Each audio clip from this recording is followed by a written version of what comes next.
Hey there, everyone. Tonight, let's chat about something that might make you really appreciate your modern toothbrush and that kind, gentle person who helps you at the dentist's office.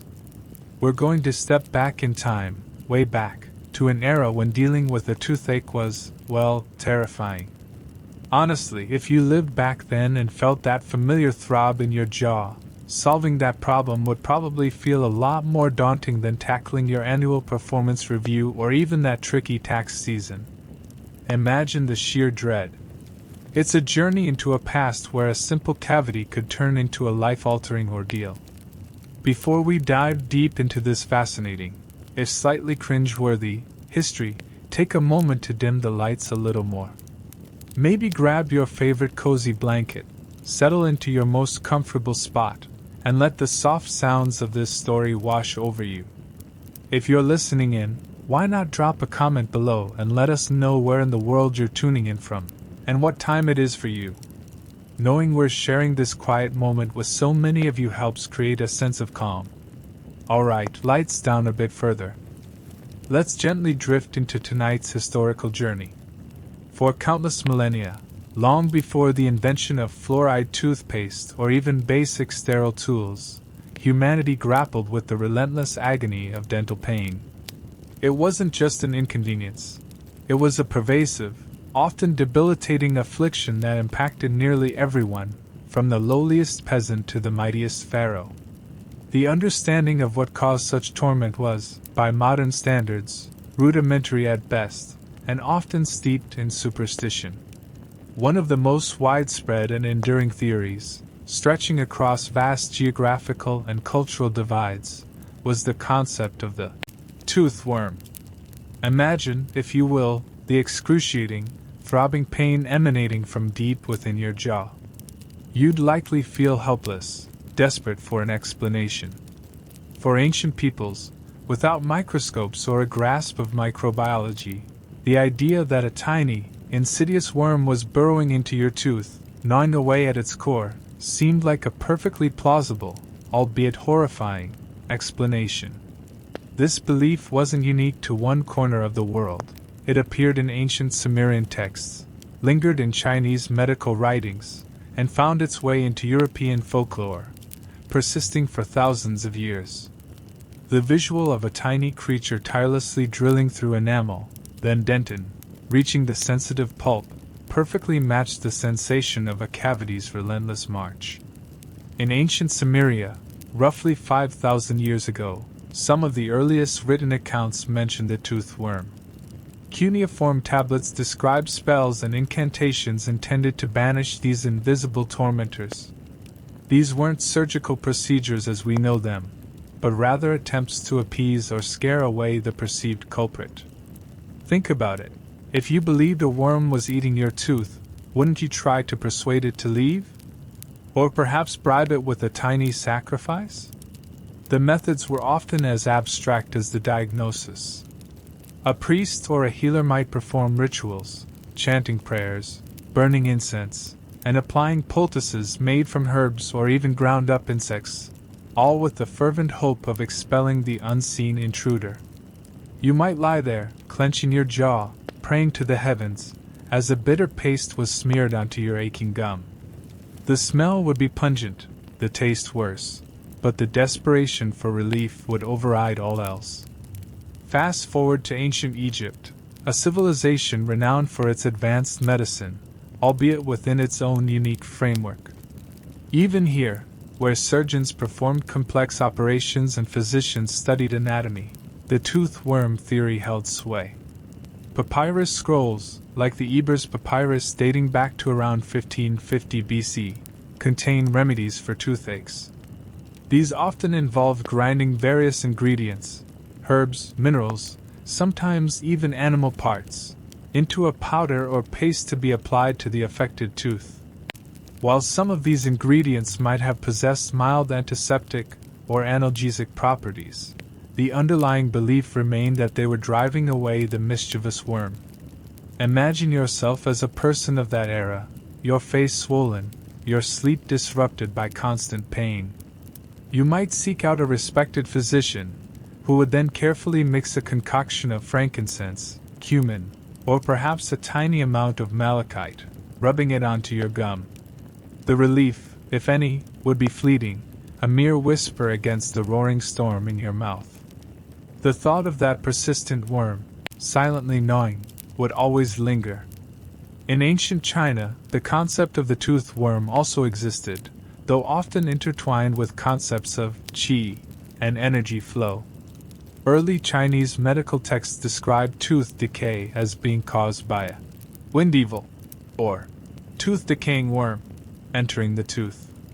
Remedies ranged from herbal poultices and acupuncture to very early forms of mechanical intervention. Some archaeologists have even found evidence of crude dental fillings using silver amalgam dating back to the Tang dynasty, 618 to 907 AD, though these were rare and likely experimental. If you were an ancient Chinese citizen suffering from a toothache, a wise practitioner might insert fine needles into specific acupuncture points on your face or hand, believing it would disperse the wind evil, or scare away the worm.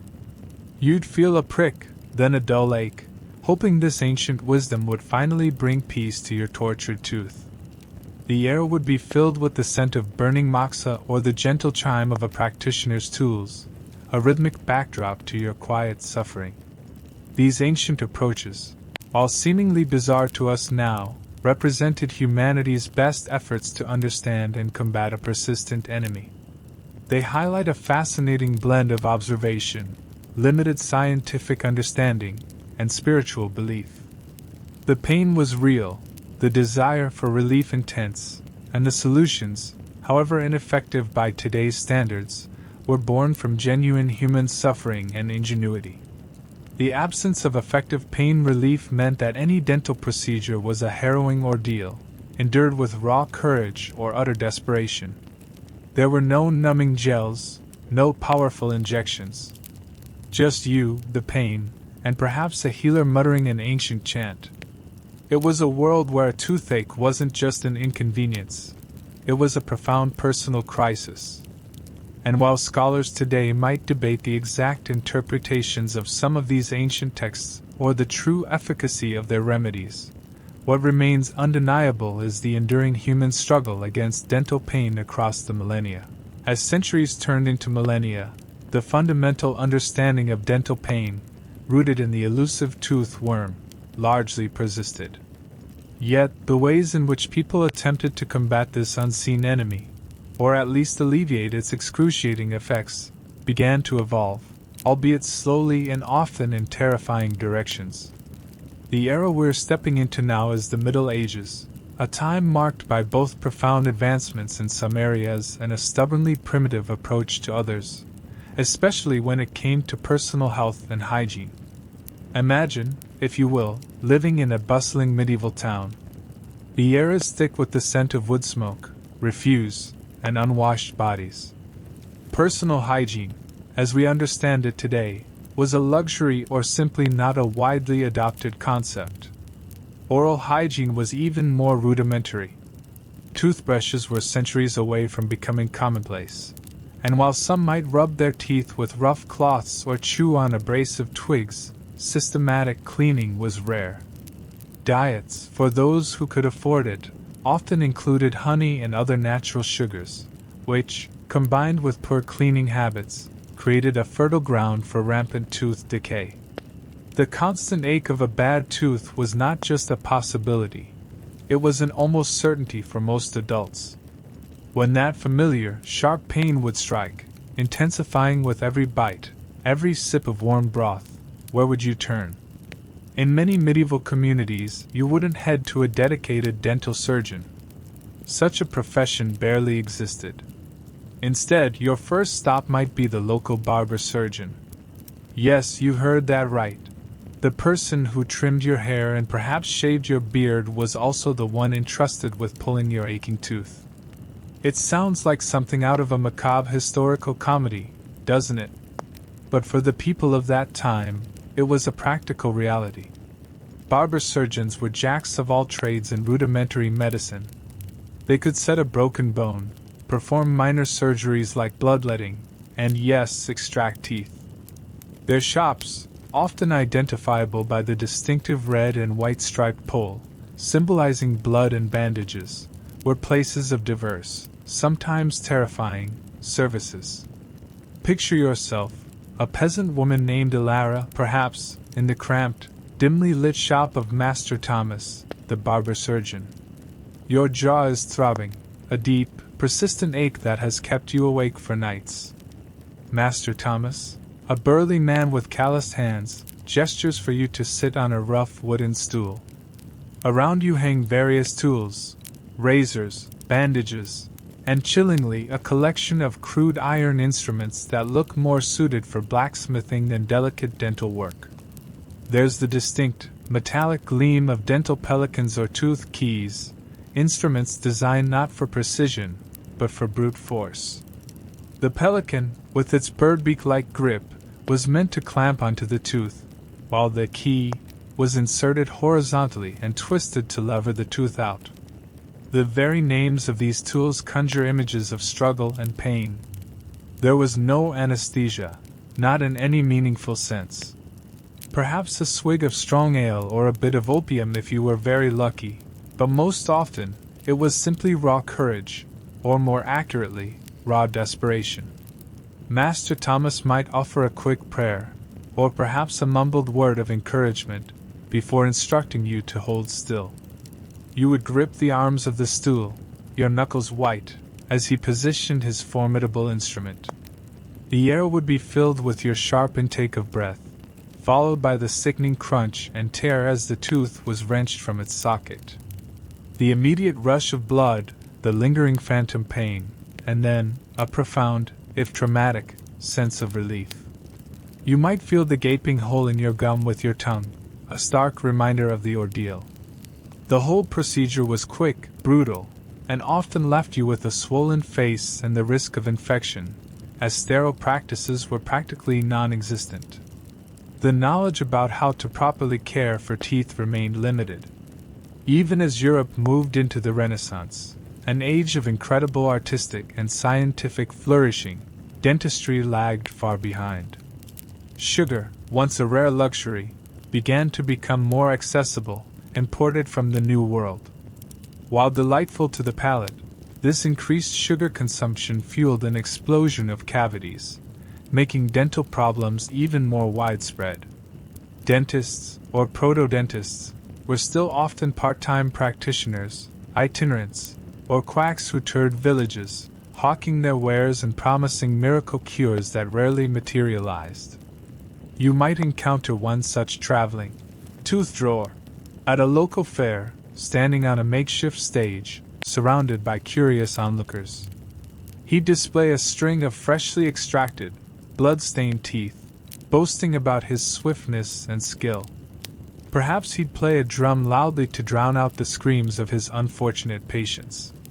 You, standing in the crowd, might feel a flicker of hope, tempered by a deep sense of unease. Could this flamboyant showman truly alleviate your pain? Or would his methods simply add another layer of agony to your already suffering mouth? The instruments he brandished, though perhaps slightly more refined than a barber surgeon's crude tools, still looked terrifyingly effective at yanking, rather than gently removing, a tooth. The thought of that cold steel touching your inflamed gum would send shivers down your spine. Scholars often note that while medieval medicine made strides in areas like anatomical understanding, limited by religious prohibitions, and herbal remedies, dental care remained largely an exercise in extraction. The focus was on removing the offending tooth, not on preserving it or understanding the root causes of decay beyond the tooth worm, or humoral imbalances. The concept of prevention was almost entirely absent. So, for centuries, the dental experience for most people was one of acute pain, crude intervention, and a pervasive fear of the barber surgeon's chair. It was a time when courage wasn't just a virtue in battle, but a daily necessity when facing a simple, yet debilitating, toothache. As the grim realities of medieval tooth care slowly gave way, Europe began to stir with the intellectual fervor of the Enlightenment. This was an age of reason, scientific inquiry, and a burgeoning interest in the mechanics of the human body. Yet, even as great minds pondered the laws of physics and the intricacies of anatomy, the path to genuinely effective and humane dental care remained fraught with challenges, often leading to more ingenious, yet equally agonizing, solutions. Imagine yourself now, in the late 17th or early 18th century, perhaps a prosperous merchant, or a refined lady of the court. You've survived childhood diseases and maybe even the plague, but your teeth, those constant companions through countless meals, are beginning to betray you. Perhaps a front tooth has fallen out, leaving a noticeable gap that affects your speech and, more importantly in a society increasingly concerned with appearance, your smile. You seek a solution that goes beyond mere extraction. This is where the early dentist, a term slowly gaining traction, might offer you a glimmer of hope: dentures. But not the comfortable, custom-fitted dentures we know today. Oh no. The early versions were often Frankensteinian creations. The most coveted material for these early dental prosthetics was, surprisingly, human teeth. Yes, you heard that correctly. Where did they come from?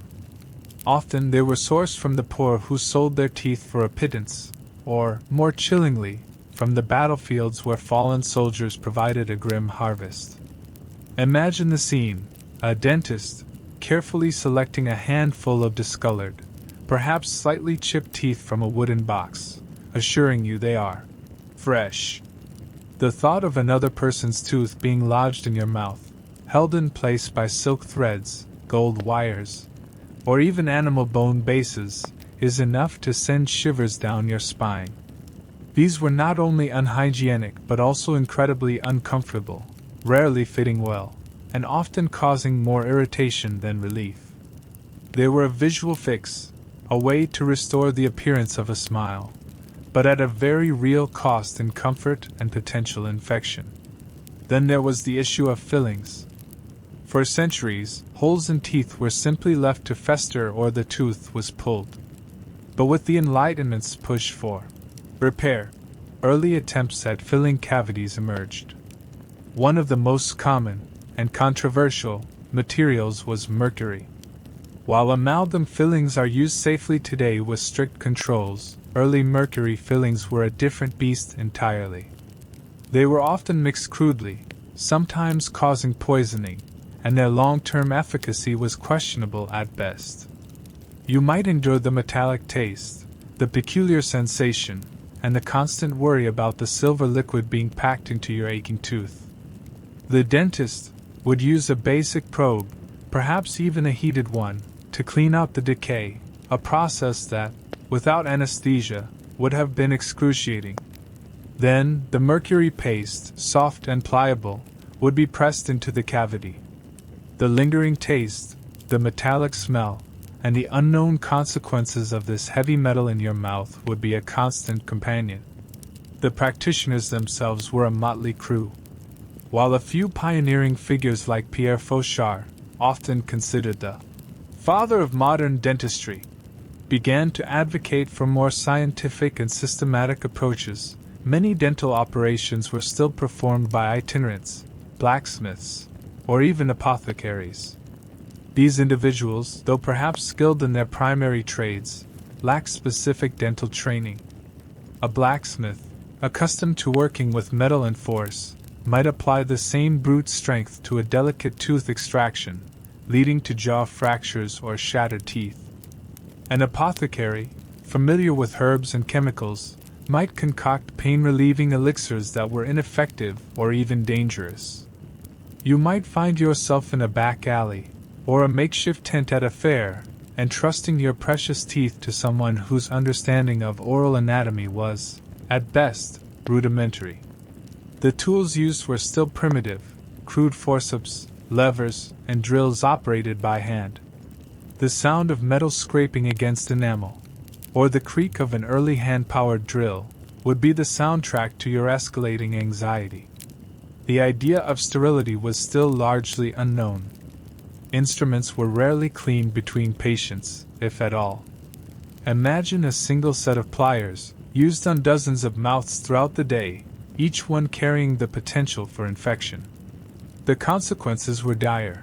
Infections were rampant, often leading to abscesses, facial swelling, and sometimes, even death due to untreated systemic infections. You might survive the excruciating extraction only to succumb to a fever days later, your jaw swollen and pulsing with unseen danger. Even for preventative care, the methods were odd. Some wealthy individuals might use tooth powders made from crushed bone, brick dust, or even charcoal, abrasive materials that could erode enamel over time. Others might rinse their mouths with wine or vinegar, hoping to cleanse them. The concept of bacteria, the true culprits behind decay and gum disease, remained firmly in the realm of the undiscovered. So, despite the intellectual advancements of the Enlightenment, tooth care remained a field fraught with pain, crude experimentation, and a disturbing lack of understanding about the true mechanisms of oral health.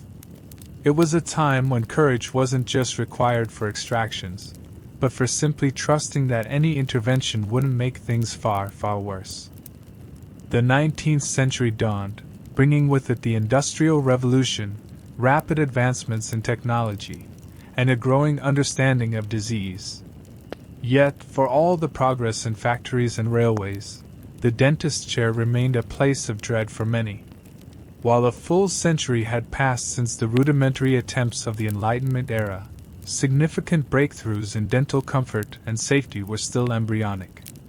This period, often romanticized for its Victorian sensibilities, was anything but romantic when it came to a toothache.